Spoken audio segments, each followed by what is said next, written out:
Hey, Waar je die phone? Wie is dat dan nou? Die phone verkeerd om nie. Stini, hallo? Ah ja, pastor, dis ek. Dis Stini van Morrison. Ja, pastor. Nee, dit gaat goed, pastor. Dit gaat goed in daai kant.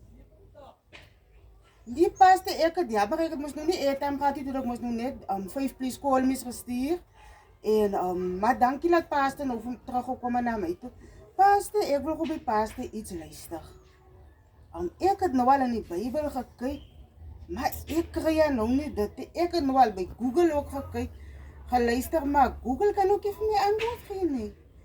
Ek wil graag weet, pastor, hoekom is baie kerke op 'n Sondag en baie kerke is op 'n Saterdag?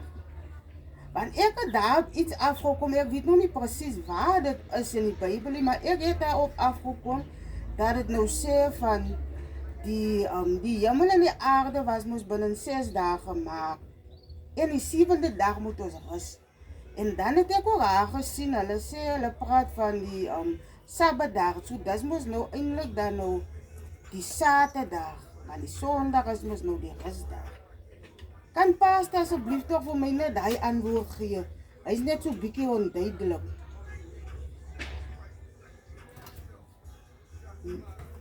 So wat pastor nou vir my wil sê, pastor weet ook nie die antwoord nie.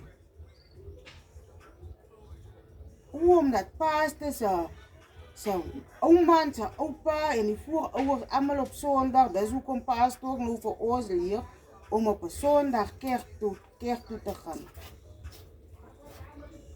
Maar ek verstaan nou nie lekker nie, pastor, dat ek my nou trek uit pastor se kerk uit. Want pastor het ook al nou nie vir my die antwoord nie. Ek gaan maar trek, maar pastor dan laas Sondag gesê, pastor is al 30 jaar getrouwd. En pastor sê dan altyd vir ons, practice what you preach. Nee, pastor, ek dink pastor moet maar vir my van die rol afskraap. Ek gaan maar na 'n ander kerk toe, pastor. As pastor nou nie vir my 'n antwoord het nie. Nee, pastor, dit gaat nou nie by my so uitwerk nie. Nee, laat het goed gaan. Geweldig goed gaan daar, so pastor. Ek weet nie wanneer gaat ons mekaar weer sien nie, en nee, ek is nie vanmiddag as ons by die huisie, ons gaat mos nou Zouag toe. So ek weet nou self nie wanneer, nee, pastor, nee. Ek weet nou nie wat om te glo nie, want Google het nie antwoord vir my nie. Nee, pastor, dis goed, laat het geweldig goed gaan daar. Bye. Zet die phone naar binnen.